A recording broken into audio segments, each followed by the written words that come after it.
We're good? All right.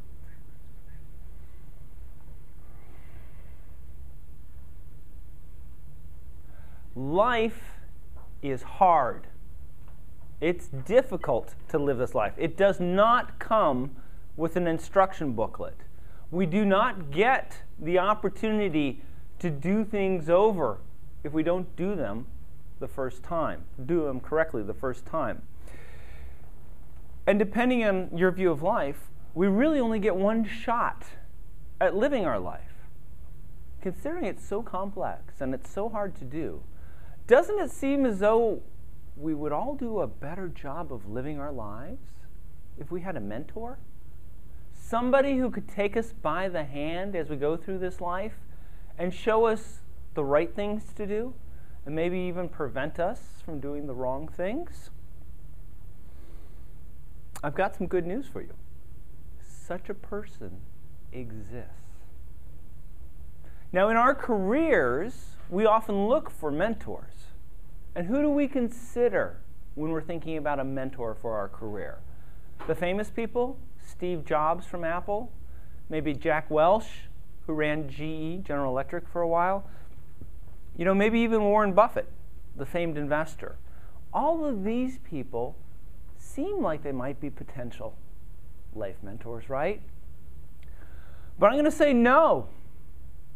I'm going to say they are not good mentors for you. And the reason is they're short-timers. Sure, they've been successful, but they've just been successful in a short period of time.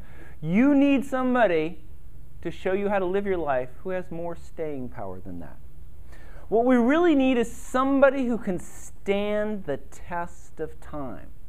Somebody who's been there, done that, and can show you how you need to do it. Okay? It turns out that such a person exists. Or maybe a better way of saying that, such a person existed. Specifically, that person was born in 356 BC and lived to 323 BC. I am, of course, talking about Alexander the Great. Now, I can see you smiling already. Going, Jim, come on, really? Alexander the Great? I mean, he lived like 2,000 years ago, right? He lived before there was the internet. He lived before there was 401ks, and he probably, just saying, probably never used a telephone in his life, right? Turns out you'd be wrong. Turns out that Alexander the Great has a great deal to teach you, and we could all learn something by taking a look at how he lived his life. I'm going to share with you 3 secrets that Alexander the Great laid down that has gone through the space of time that can help you today with your job. The very first secret I want to share with you is Alexander the Greek spoke Greek. He's actually the Great, but whatever. Now, every time Alexander went into battle, he had 2 goals. The first goal, interestingly enough, was to win. And Alexander always won. Okay? But his second goal when he went into battle was to spread the Greek way of life. So after he won a battle, after he conquered a land, he would install a Greek-style government in that conquered land. And he would make the official language of the country Greek. Now, Alexander the Greek conquered all of the known world in his time. What this meant is everybody spoke Greek. If the people ruling your country and the people in charge of your land and your business are all speaking Greek and you want to do business with the government, you learn to speak Greek. Now, once everybody started speaking Greek, the ability to trade with other countries, the ability to barter and exchange, all of a sudden became possible. And this had never been possible before Alexander the Great. Now, in our workplace, we're faced with exactly the same challenges. We need to get everybody to speak the same language. We need engineering and accounting to be able to communicate, and we need to be able to tear down the walls between our sales and support teams. We need everybody to start speaking Greek. In Alexander the Great's time, the peoples of the different countries worshipped a variety of different gods.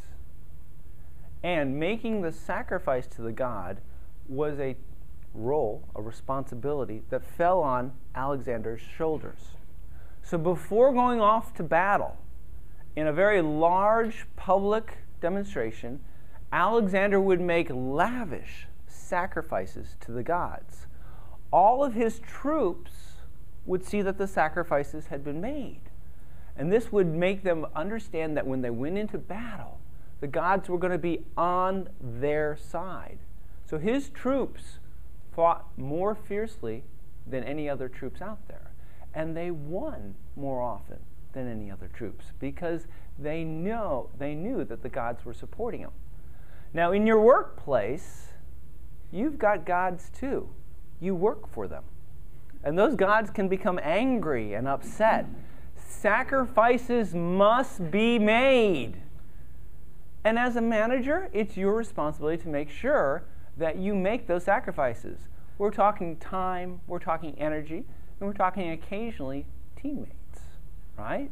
But it's really your responsibility to take care of appeasing the gods so that your team knows that when they go into battle with another department or with a competitor, that the gods will be on their side and that they will be successful.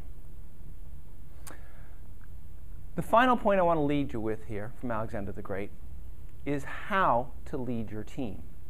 Now, Alexander the Great was a fantastic leader, and he could have led from the back. He could have been a strategist and telling his troops where to go. He chose to do it in a different way, though.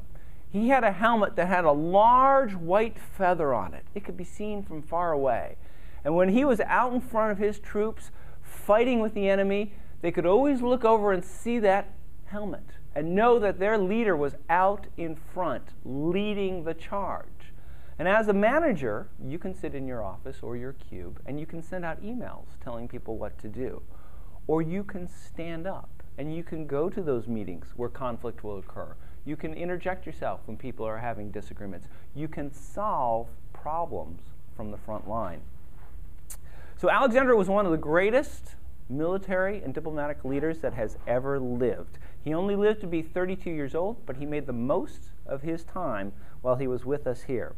If we take the time to study how Alexander dealt with all the challenges that he faced, we can be great in our time.